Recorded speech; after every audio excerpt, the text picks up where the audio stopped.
بسم اللہ الرحمن الرحیم۔ السلام علیکم۔ خالد کے ماں باپ بھیک مانگتے تھے اور اسے بھی اس کام کے لیے مجبور کرتے، مگر وہ ایک فیکٹری میں کام کرنے کے لیے چلا جاتا اور بھیک نہ ملنے پر روزانہ ماں باپ سے مار کھاتا۔ اور ایک دن فیکٹری کے مالک نے اس کے بدن پر زخم دیکھ لیے اور پوچھا تو اس نے ساری حقیقت بتا دی۔ مالک کی آنکھوں میں آنسو آ گئے اور ایک روز رات کو ابا اسے پیٹ رہے تھے اور جب دروازے پر دستک ہوئی اور ایک باوقار سا شخص اندر آیا اور اس نے آتے ہی خالد کو اپنے ساتھ لگایا اور اس کے باپ کو بتانے لگا کہ خالد کو نہ صرف فیکٹری میں پروموشن مل گیا ہے بلکہ آج سے خالد میں بھیک نہیں مانگوں گا۔ ابا یہ رسم اب میں نہیں نبھاؤں گا، بس اب آپ مجھے بخش دیں۔ میں اپنے باپ کے سامنے بیٹھا ہاتھ جوڑ کر بولا تھا، لیکن اسی پل انہوں نے ایک زوردار تھپڑ میرے منہ پر رسید کیا تھا اور مجھے دیکھتے ہوئے بولے، میرے سامنے بکواس کرنے کی ضرورت نہیں ہے، اور تجھ جیسے بہت آئے اور بہت گئے، لیکن ہم نے سب کو سدھار دیا ہے اور یہ ہمارا کام ہے اور یہ رسم نہیں ہے۔ اور ابا مزید کچھ کہتے اس سے پہلے ہی میں جھونپڑی سے باہر نکل آیا تھا، اور میں اس طرح اپنی زندگی برباد نہیں کر سکتا تھا اور میں بھیک نہیں مانگنا چاہتا تھا۔ اور میں نے دیکھا تھا کہ لوگ کس طرح بھیک مانگنے والے لوگوں کو جھڑک دیتے ہیں، ذلیل کرتے ہیں، اور مجھ میں اتنی ہمت نہیں تھی ذلیل اور جھڑکا کھانے کی۔ اور میں نے ہمیشہ سے اپنی زندگی میں ایک ہی خواب دیکھا تھا، یا میں اچھی تعلیم حاصل کر کے ایک بہترین انسان بنوں گا، اور یا پھر ایک اچھی نوکری کر کے اچھا شہری بنوں گا، اور میں بھکاری نہیں بننا چاہتا تھا۔ رات کے 10 بجے میں تنہا سڑکوں پر گھوم رہا تھا، آنکھوں میں آنسو آ رہے تھے، دل عجیب و کیفیت میں مبتلا تھا۔ بیکاری ہونے کے باوجود میرے کپڑے ہمیشہ صاف ستھرے ہوتے تھے، اور یہ بات میری برادری کو بہت ہی بری لگتے تھے، لیکن مجھے اس چیز سے کوئی فرق نہیں پڑتا تھا۔ ابا سے کئی بار شکایت بھی کی گئی، اس طرح کام ہمارا نہیں چل پائے گا۔ لوگ تانے دیتے ہیں، اگر کپڑے صاف ہیں، ہاتھ پاؤں سلامت ہیں تو جا کر نوکری کر لو۔ جبکہ ابا ہمیشہ سب سے ہاتھ جوڑ کر معافی مانگ کر آتے تھے اور اپنا غصہ مجھ پر نکالتے تھے، اور بعض اوقات وہ میرے کپڑے تک پھاڑ دیتے تھے، مگر میں اپنا ایک ایک کپڑا سنبھال کر رکھتا تھا اور انہیں دھو کر پہنتا تھا۔ چلتے چلتے میں مین روڈ پر آ گیا تھا اور اب خاموشی سے فٹ پاتھ پر بیٹھ کر رونے لگا تھا، اور میں نے بے اختیار اپنا سر آسمان کی طرف اٹھایا تھا اور تڑپ کر اللہ کو پکارا تھا، اور اے اللہ پروردگار، تو رحمان ہے، تو رحیم ہے، میں نے سن رکھا ہے تو سب کے دلوں کا حال جانتا ہے، تو سب کے دلوں کی مرادیں پوری کرتا ہے۔ یا رب میری مشکل بھی آسان فرما دے، مجھ پر بھی رحم فرما، اور میں ایسی زندگی نہیں گزارنا چاہتا اور اس میں ذلت ہے، اور میں ذلت نہیں چاہتا۔ اگر تو نے مجھے سلامت ہاتھ عطا کیے ہیں تو ان ہاتھوں سے مجھے زندگی سنوارنے کی توفیق دے دے، اور میرے ماں باپ کو سمجھا دے، اور اس طرح اپنے آپ کو ضائع نہیں کرنا چاہتا۔ اور ابھی میں رب العالمین سے مخاطب تھا کہ جب ایک آدمی میرے برابر میں آ کر بیٹھا تھا، اور میں نے پلٹ کر دیکھا تو وہ مجھے دیکھتے ہوئے بولا، کیا ہوا، کوئی پریشانی ہے؟ میں نے سر کو نفی میں ہلایا تھا، اور میں اپنا دکھ درد کسی کو بیان نہیں کرتا تھا، اور میں وہاں سے اٹھ کر جانا چاہتا تھا، اور جب اس آدمی نے میرا ہاتھ تھام لیا تھا اور مجھے دیکھتے ہوئے بولا، کیا چاہتے ہو؟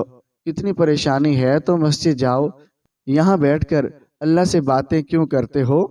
اور اس کو دیکھ میں تکلیف سے بولا، مجھ میں ہمت نہیں ہے اور اس در پر جانے کی، کیونکہ سب ہوتے ہوئے میں کچھ نہیں کر پا رہا۔ میری بات سن کر اس آدمی نے میرے کندھے کو تھپ تھپایا تھا اور مجھے دیکھتے ہوئے بولا، رب العالمین 100 قتل کرنے والے انسان کو بھی معاف کر دیتا ہے، اور بھلا تم سے کیا گناہ ہوا ہے؟ اور میں بے اختیار بولا، نہیں، مجھ سے کوئی گناہ نہیں ہوا، مگر میں مشکل میں ہوں، اور اس وقت صرف اور صرف میری آسانی یہی ہے کہ مجھے کام مل جائے۔ میری بات سن کر وہ فوراً بولا، کس نوعیت کا کام کرنا چاہتے ہو؟ چند لمحوں بعد خاموش رہا اور اس آدمی کو دیکھتے ہوئے بولا، کون ہو بھائی آپ؟ جاؤ، مجھے بات نہیں کرنی، میں ابھی پریشانی میں ہوں۔ جبکہ وہ مجھے دیکھتے ہوئے بولا، میں ایک فیکٹری میں کام کرتا ہوں اور یہ میرا نمبر ہے۔ اچانک اس نے ایک پرچی میری طرف پھڑائی تھی اور مجھے دیکھتے ہوئے مزید بولا، پیکنگ ڈپارٹمنٹ میں کچھ لوگوں کی ضرورت ہے، اگر تمہیں کام چاہیے تو صبح مجھے اس نمبر پر فون کرنا اور میں تمہیں یہاں سے ہی اپنے ساتھ لے جاؤں گا، باقی تمہاری مرضی ہے۔ یہ کہہ کر وہ آدمی میری آنکھوں سے اوجھل ہو گیا تھا، اور جبکہ میں حیران تھا یہ کون تھا جو اچانک آیا تھا اور اچانک میری زندگی میں رنگ بکھیرنے کے لیے کھڑا ہو گیا تھا۔ اور چند لمحوں کے لیے میں اس جگہ کو ہی دیکھتا رہا تھا اور جہاں سے وہ آدمی گیا تھا، اور پھر کچھ سوچ کر میں نے وہ نمبر اپنی جیب میں رکھ لیا تھا۔ تقریباً 1 گھنٹے بعد مجھے میرا باپ سامنے سے آتا ہوا نظر آیا تھا، اور مجھے معلوم تھا کہ وہ کبھی بھی مجھے نہیں چھوڑیں گے۔ بیکاریوں میں کبھی بھی اپنی اولاد کو تنہا نہیں چھوڑا جاتا، اور وہ میرے پاس آئے تھے اور گدی سے پکڑ کر مجھے کھڑا کیا تھا اور ایک زوردار تھپڑ میرے چہرے پر لگاتے ہوئے بولے، زیادہ دماغ چل گیا ہے، رات کے اس پہر روڈ پر آئے گا، چل گھر۔ جبکہ میں نے ایک نظر ابا پر ڈالی تھی اور خاموشی سے گھر کی طرف چل پڑا تھا، اور اگر میرے بس میں ہوتا تو میں کبھی بھی اپنے باپ کے ساتھ نہیں رہتا۔ میری اور ان کی کبھی بنتی ہی نہیں تھی، اور وہ ایک بغیرتی والی زندگی بسر کرنے کے قائل تھے، اور میں ایک ایسی زندگی گزارنا چاہتا ہوں اور جس میں عزت وقار اور دونوں شامل ہو۔ اور میں گھر میں داخل ہوا تو اماں بھی مجھے کوسنے لگی تھی، تو مر کیوں نہیں جاتا؟ عذاب کی طرح ہمارے سر پر مسلط ہو گیا، نہ کوئی کام کرتا ہے، نہ ہی ہمارے لیے آسانی پیدا کرتا ہے، بلکہ ہر طرف سے صرف ہمیں برائی ہی دلاتا ہے۔ اور میں کہتا ہوں اسے یہیں کہ یہیں گاڑ دوں، آگے ہمارے لیے یہ انسان ناسور بنے گا۔ جبکہ اماں کی بات سن کر میں نے بے اختیار ضبط سے آنکھیں بند کر لی تھی اور کونے میں جا کر آنکھیں موند کر لیٹ گیا تھا، اور میری آنکھوں سے اب خاموش آنسو بہنے لگے تھے۔ دل خون کے آنسو رو رہا تھا، کاش میں اس خاندان میں پیدا ہی نہ ہوتا۔ بے اختیار میرے منہ سے پھسلا تھا، اور چند لمحوں بعد میں کب گہری نیند میں گیا مجھے کچھ پتہ نہیں چلا تھا، اور اگلی صبح کا سورج پوری آب و تاب سے روشن ہوا تھا۔ ابا نے یکدم میرے پاؤں پر اپنا پاؤں مار کر مجھے جگایا تھا، اور پہلے مجھے کچھ سمجھ ہی نہ آیا، لیکن جیسے جیسے دماغ بیدار ہونے لگا میں فوراً جاگ گیا تھا۔ مجھے اب جلدی سے یہاں سے نکل کر کسی بھی طرح فون کرنا تھا، اور میں نے فوراً ہاتھ منہ دھویا تھا، اور اماں سب کے لیے ناشتہ تیار کر رہی تھی، مگر میں بنا ناشتہ کیے ہی گھر سے نکل گیا تھا، جبکہ ابا پیچھے سے مجھے گالیاں نکالنے لگے تھے، اور مگر میں نے مڑ کر نہیں دیکھا تھا، اور میں سیدھا ایک دکان پر گیا تھا اور بہت عاجزی سے ایک انسان سے اس کا موبائل مانگا تھا۔ اور پہلے تو وہ انکار کرنے لگا، مگر جب میں نے اس کی منت کی تو وہ راضی ہو گیا تھا۔ فوراً ہی نمبر ملا کر میں نے کان سے لگایا تو اگلے لمحے ہی فون ریسیو کر لیا گیا، اور وہ آدمی کچھ کہتا اس سے پہلے ہی میں بولا، بھائی نے اسی جگہ پر کھڑا ہوں، اب مجھے لے جاتے، مجھے فیکٹری میں کام دلا دیتے، بڑی مہربانی ہوگی آپ کی۔ میری بات سن کر وہ آدمی بولا، ارے کافی دیر کر دی تم نے، میں فیکٹری آ چکا ہوں۔ اچھا ایک کام کرو، تم لنچ ٹائم تک وہیں ٹھہرو، میں دوپہر 1 بجے تک تمہیں وہاں سے پک کر لوں گا۔ اور ان کی بات سن کر میں نے فوراً ہی شکریہ ادا کیا تھا، اور موبائل دے کر میں اس جگہ پر ہی چلا گیا تھا۔ بھوک مجھے ستا رہی تھی، مگر اس وقت مجھے صرف اور صرف کام چاہیے تھا، اور کام کے لیے میں کسی بھی حد تک جانے کو تیار تھا۔ وقت دھیرے دھیرے گزرتا جا رہا تھا، اور جلستی دھوپ نے میرا حال برا کر دیا تھا، لیکن میں وہیں بیٹھا رہا تھا، اور ٹھیک 1 بجے وہ آدمی مجھے سامنے سے آتا ہوا نظر آیا تھا، اور میں بے اختیار اپنی جگہ سے کھڑا ہو گیا تھا، اور وہ میرے قریب آیا اور میرے کندھے کو تھپ تھپاتے ہوئے بولا، بہت اچھا فیصلہ کیا ہے تم نے، اللہ تمہیں ضرور کامیاب کرے گا۔ اور میں نے اس نمبر پر فون کرا تھا، شاید تم نے کسی راہ گیر سے لیا تھا۔ اور فون میں نے فوراً سر ہاں میں ہلایا تو وہ میرے کندھے پر ہاتھ رکھتے ہوئے بولا، اب تم جاب کرنے لگو گے تو اپنا موبائل خرید لینا، کیونکہ جب سیٹھ یا ٹھیکیدار فون کرے گا اور تم فون نہیں اٹھاؤ گے تو بے وجہ تمہاری نوکری میں مسئلہ آئے گا۔ جبکہ میں نے کوئی جواب نہیں دیا تھا اور بس سر ہاں میں ہلا دیا تھا، اور وہ سیدھا مجھے اپنی بائک پر بٹھا کر واقعی ایک فیکٹری لے آیا تھا۔ اور یہ میرے ساتھ اللہ کی مدد تھی یا پھر میری کوشش، لیکن اب میرے لیے آسانی پیدا ہونا شروع ہو گئی تھی۔ وہ سیدھا لے کر مجھے ایک ٹھیکیدار کے پاس گیا تھا۔ وہ آدمی بھی کافی نیک اور دیانتدار تھا، اور اس نے میری تنخواہ 10,000 لگائی تھی، اور پیکنگ ڈپارٹمنٹ میں مجھے فی الحال ایک آدمی کے ہمراہ سیٹ کر دیا تھا، اور میں نے اسی روز کام شروع کر دیا تھا، اور میں بہت دل لگا کر اس سے کام سیکھ رہا تھا۔ مجھے اب کسی بھی حال میں اپنا نام بنانا تھا، اور میں نے سوچ لیا تھا کہ میں ابا اور اماں کو کچھ نہیں بتاؤں گا۔ لیکن پریشانی اس بات کی تھی، جب رات کو گھر پہنچوں گا تو یقیناً وہ بھیک کے پیسے مجھ سے مانگیں گے، تب میں کیا کروں گا؟ فی الحال میں خاموشی سے اپنا کام میں ہی لگ گیا تھا، اور ان باتوں کے بارے میں سوچنا مطلب خود کو ہلکان کرنے کے برابر تھا، اور پورا دن معمول کے مطابق گزارا تھا۔ اور رات کے وقت اس ٹھیکیدار نے میری خوب تعریف کی تھی، آج تم نے کام اچھا کیا ہے، آنے والے دن بھی کام اچھا کرنا، میں تمہاری تنخواہ بڑھا دوں گا۔ ایک لمحے کے لیے میرا دل کیا کہ اس آدمی سے کچھ پیسے مانگ لوں تاکہ گھر میں آسانی سے پہنچ جاؤں۔ میرے پاس اتنے پیسے بھی نہیں تھے اور کہ میں کرایہ لگا کر گھر جاتا۔ دوپہر کے وقت اس ٹھیکیدار نے خود کو کھانا کھلا دیا تھا، اس لیے پریشانی نہیں ہوئی تھی، اور ابھی میں فیکٹری سے نکلتا اس سے پہلے ٹھیکیدار نے مجھے پکارا تھا اور مجھے دیکھتے ہوئے بولا کہ تم کیسے گھر جاؤ گے؟ اور میں ہچکچایا تھا اور انہیں دیکھتے ہوئے بولا پیدل جاؤں گا۔ میری بات سن کر وہ فوراً بولا راشد بتا رہا تھا کہ تم کافی دور رہتے ہو، پھر پیدل کیوں جا رہے ہو؟ پیسے نہیں ہیں۔ میں نے سر نہیں میں ہلایا تو وہ فوراً بولا اچھا ایک کام کرو، آج سے تم کمپنی کی گاڑی میں ہی چلے جانا، اور کافی سارے ورکر اس میں جاتے ہیں اور میں تمہاری طرف سے پیسے دے دیا کروں گا۔ اور میں نے بے اختیار ان کا شکریہ ادا کیا تھا، اور میرا بس نہیں چل رہا تھا کہ اس آدمی کا اس وقت میں ہاتھ چوم لوں۔ ٹھیکیدار نے مجھے ایک آدمی کے ساتھ باہر بھیج دیا تھا، اور چند لمحوں بعد کافی سارے لوگ ہمارے ساتھ آ کر کھڑے ہو گئے تھے۔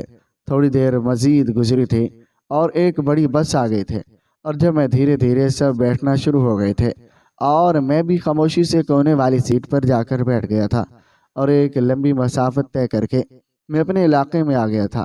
میری جھونپڑی کچھ ہی دور تھی، اور میں فی الحال ان لوگوں پر یہ ظاہر نہیں کرنا چاہتا تھا کہ میں ایک بھکاری کی اولاد ہوں۔ میں نے فوراً ایک گاڑی رکھوا دی تھی اور سب کو خدا حافظ بول کر گاڑی سے اتر گیا تھا۔ میرا دل ہولے ہولے لرز رہا تھا، اور مجھے ابا کی مار بار بار یاد آ رہی تھی، اور مجھے معلوم تھا کہ جتنی رات گئے میں واپس آیا ہوں ابا مجھے نہیں چھوڑیں گے، یقیناً وہ مجھ سے پیسے کا مطالبہ کریں گے، اور یہی چیز میرا دل دہلا رہی تھی۔ اور اللہ کا نام لے کر میں اپنی حدود میں داخل ہوا، اور وہیں سے میرے نام کی گونج شروع ہو گئی تھی، ارے خالد آ گیا، دیکھو آ گیا تمہارا خالد، کلثوم باجی آ گیا تمہارا بیٹا، اور اماں کو آوازیں لگائی جا رہی تھی، اور لمحے بعد اماں ابا سامنے بھاگتے ہوئے نظر آئے تھے، یقیناً وہ میرا انتظار کر رہی تھے۔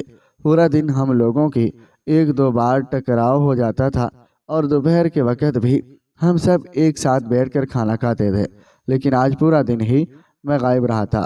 قریب آتے ہی میری ماں نے مجھے ایک زوردار لات رسید کی تھی، اور جس کی وجہ سے میں یکدم زمین بوس ہو گیا تھا، اور ابا نے سمجھنے کا موقع دیے بغیر ہی چپل سے مارنا شروع کر دیا تھا۔ بدبخت اولاد کہاں دفع ہو گئے تھے، تو نے پورا دن ہمارا برباد کیا، ایک آنا بھی ہم ٹھیک طرح سے نہیں لوگوں سے مانگ سکے، اور صرف تمہیں ڈھونڈنے کی وجہ سے تم میرے ہاتھوں سے آج زندہ نہیں بچو گے۔ ابا کی بات سن کر میری جان نکل گئے تھے، اور وہ جتنی دشتگی سے مجھے مار رہے تھے، مجھے سمجھ آ گیا تھا کہ آج یہ مجھے زندہ نہیں چھوڑیں گے۔ اچانک ہی انہوں نے میرے بالوں کو سختی سے پکڑ لیا تھا، اور مجھے گھسیٹ کر جھونپڑی کی طرف لے جانا شروع کر دیا تھا، اور میں چیخ رہا تھا، چلا رہا تھا۔ مجھے صرف اور صرف ایک بات کی پریشانی ہو رہی تھی، اگر انہوں نے مجھے زیادہ مارا تو میرے ہاتھ پاؤں بالکل کام نہیں کریں گے، پھر میں کل فیکٹری کیسے جاؤں گا؟ اور وہ مجھے جھونپڑی کے اندر لے آئے تھے، اور جھونپڑی کو بند کر کے انہوں نے مجھے بہت پیٹا تھا، اور میرے جسم پر زخم کے نشان آ گئے تھے، اور وہ بالکل بھی رحم نہیں کھا رہے تھے، اور میں رو رہا تھا، چلا رہا تھا، ان سے بچاؤ کی بھیک مانگ رہا تھا، لیکن وہ دونوں ہی لمحوں میں فرعون بن گئے تھے۔ کافی دیر مجھے مار پیٹ کرنے کے بعد ابا نے مجھے زور سے دور دھکیل دیا تھا، جبکہ اماں بھی کوستی کوستی باہر نکل گئی تھی۔ میرے ہاتھ پاؤں اب بہت دکھنے لگے تھے، ران پر انہوں نے بہت شدت سے اپنا پاؤں رکھ کر مسلا تھا، اور میری جان حلق میں اٹکی ہوئی تھی۔ کافی دیر تک میں زمین پر بالکل بے سد پڑا رہا تھا۔ تھوڑی دیر بعد جب میرا حال بے حال ہوا تو میں اٹھ کر بیٹھ گیا تھا اور میں نے فوراً ہی اپنے ہاتھ پاؤں دیکھے تھے۔ شکر تھا کہ زیادہ زخم نہیں آئے تھے، کل میں جا سکتا تھا۔ اور چند لمحوں بعد ابا دوبارہ جھونپڑی کے اندر آئے تھے اور مجھے دیکھتے ہوئے بولے، اب سچ سچ بتاؤ کہاں گئے تھے؟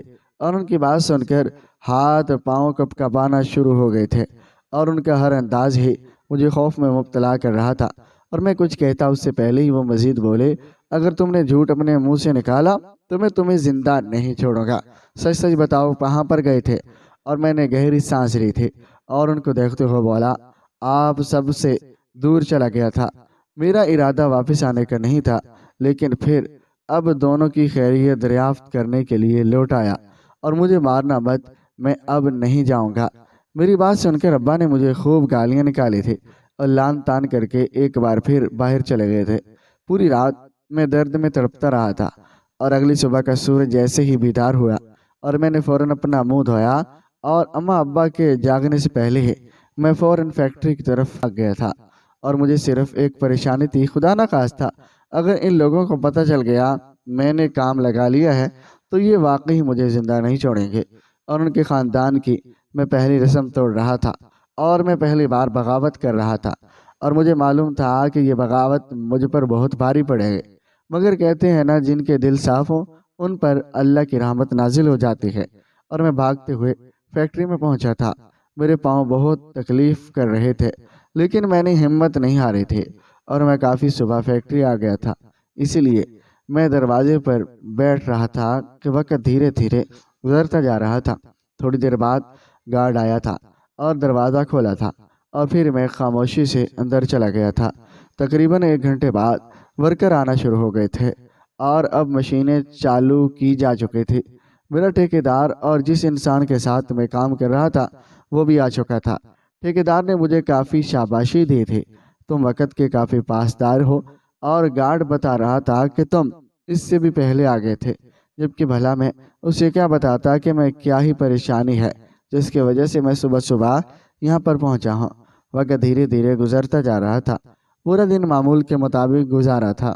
میں نے بہت دل لگا کر کام کیا تھا، مجھے صرف اور صرف اب سیلری کے دن کا انتظار تھا، کیونکہ مجھے معلوم تھا کہ اس دن ہی ابا خوش ہو پائیں گے، ورنہ تو ہر روز ہی میری مار لگائے گی۔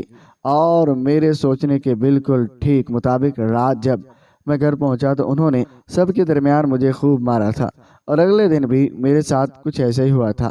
مگر کہتے ہیں نا ایک دن اللہ تعالیٰ آپ کی مدد ضرور کرتا ہے، اور جب آپ کا ایمان مضبوط ہو اور وہ رب آپ کی مدد ضرور کرتا ہے، فرشتوں کے ذریعے کرواتا ہے۔ معمول کے مطابق میں بہت جلد پہنچ گیا تھا اور فیکٹری کے سامنے ہی بیٹھا ہوا تھا جب اچانک ایک گاڑی فیکٹری کے پارکنگ ایریا میں آ کر رکی تھی اور میں فوراً اپنی جگہ سے کھڑا ہو گیا تھا۔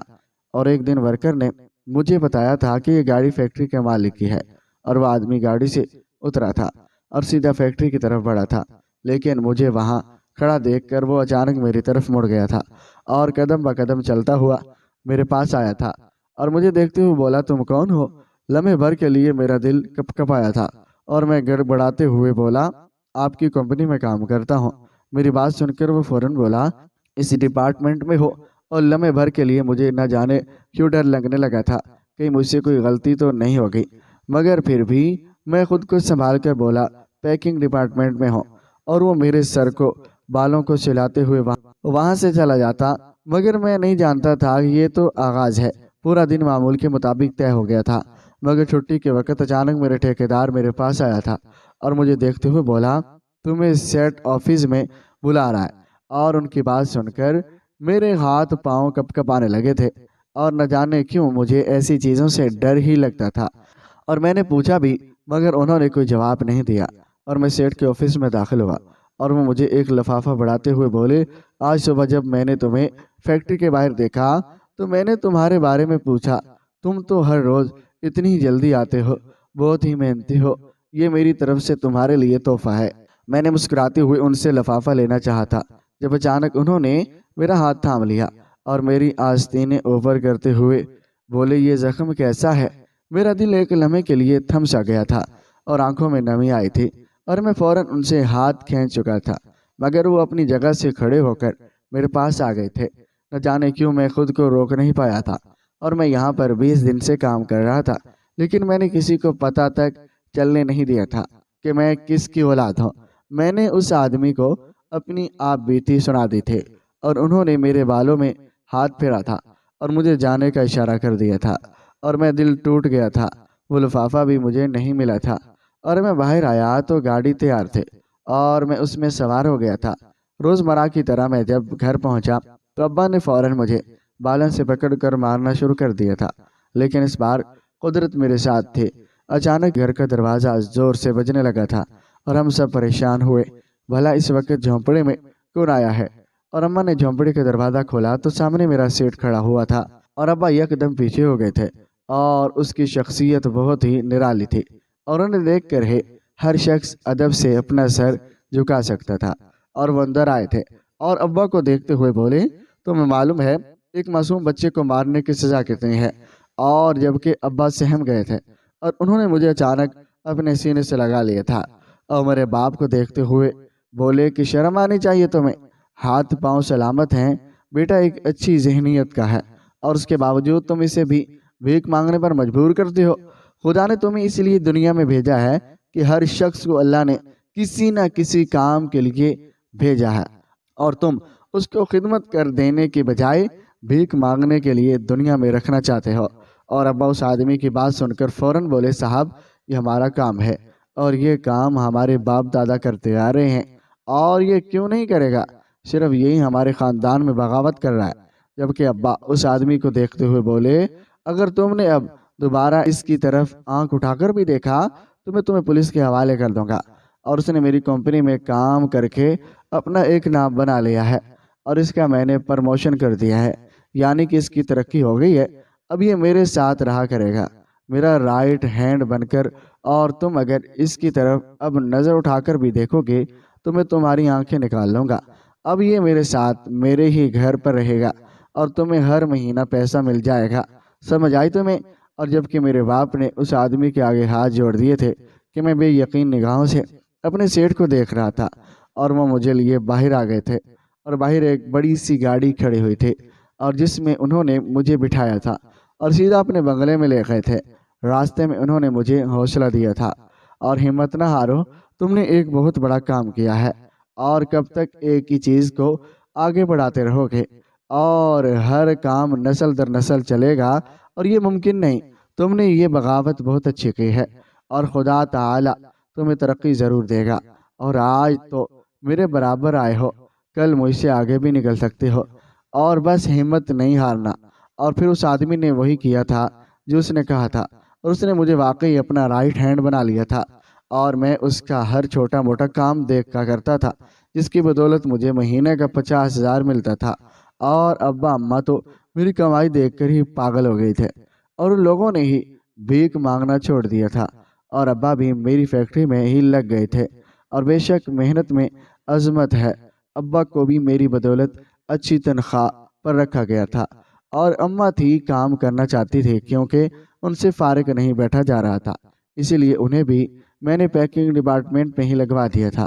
میرا خاندان اب کما کر کھاتا ہے، اور ہم لوگ بھیک نہیں مانگتے، اور جو لوگ بھیک مانگتے ہیں جن کے ہاتھ سلامت ہیں ان کو بھی میں یہی کہنا چاہوں گا، بھیک مانگنے سے صرف اور صرف رسوائی ملتی ہے، اللہ تعالیٰ بھی ان کو پسند نہیں کرتا، اور جو دینے پر قادر ہے۔